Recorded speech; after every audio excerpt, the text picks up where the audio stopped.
আইনের রক্ষকই যখন আইনের ভক্ষক। আর তা রামনবমীর উৎসব পালনে দেখল শহর দুর্গাপুরবাসী। রামনবমীর দিন একাধিক আইন ভাঙলেন দুর্গাপুর পশ্চিম কেন্দ্রে বিজেপি বিধায়ক লক্ষণ ঘড়ুই। প্রশাসনের নির্দেশিকাকে বুড়ো আঙুল দেখিয়ে কার্যত এদিন রামনবমীর বিভিন্ন উৎসবে তাকে দেখা গেল আলাদা মেজাজে, কখনো অস্ত্র হাতে, আবার কখনো বিনা হেলমেটে বাইক চালাতে চালাতে বাইকের র্যালি নেতৃত্ব দিতে। তবে প্রশ্ন উঠেছে, খোদ বিধায়কের এহেন আইন ভাঙার ভূমিকা কি আদৌ শোভা পায়?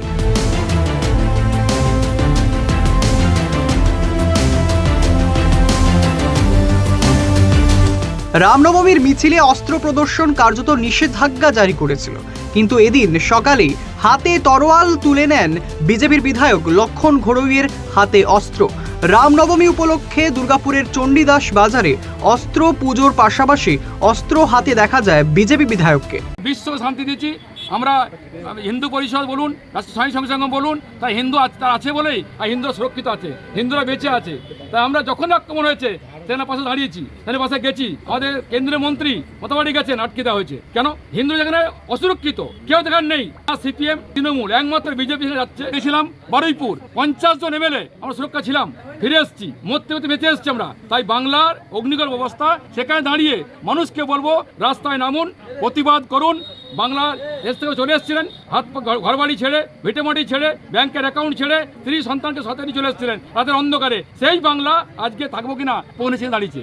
যদিও বিধায়কের আইন ভাঙা নিয়ে প্রশ্ন তুলেছেন রাজ্যের মন্ত্রী তথা দুর্গাপুর পূর্বের বিধায়ক প্রদীপ মজুমদার। মিছিলের বাধা হলো, এই তো বলছেন যে এতগুলো মিছিল করে উনি ঘুরে এসছেন, এতগুলো মিছিল হবে, কোথায় বাধা দিয়েছে আপনারাই বলুন না। আমার কাছে মুখ থেকে শুনবেন কেন? আপনারা তো খবর রাখছেন চতুর্দিকে, আমি তো আপনাদের কাছে জানতে চাইবো, আপনারা দেখেছেন কোথাও মিছিল ব্যাহত করার চেষ্টা হয়েছে? কিন্তু অস্ত্র নিয়ে মিছিল করা যাবে না, এই নির্দেশ কাদের?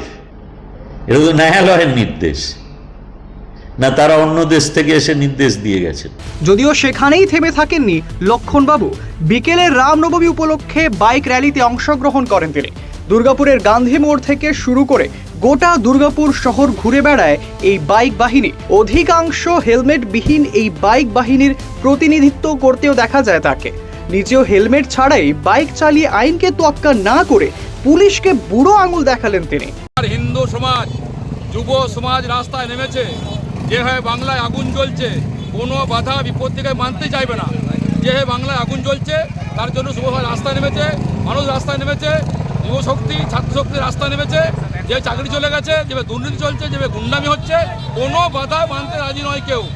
এই পুলিশের দ্বারা চেষ্টা করছে, হাইকোর্টের রায় নিয়ে আমরা মিছিল করছি, পুলিশকে চেষ্টা করছে আটকাবার, কিন্তু কোনো বাধাই আজকে মা রাখতে পারবে না। এই কারণেই বাংলায় যে পরিস্থিতি আছে, সেই পরিস্থিতির দায় তৃণমূল কংগ্রেসের।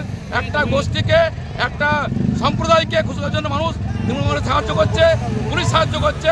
কোনো অবস্থাতেই আজকে কোনো বাধা মানা দরকার নেই। আমরা শান্তিপূর্ণভাবে মিছিল করবো।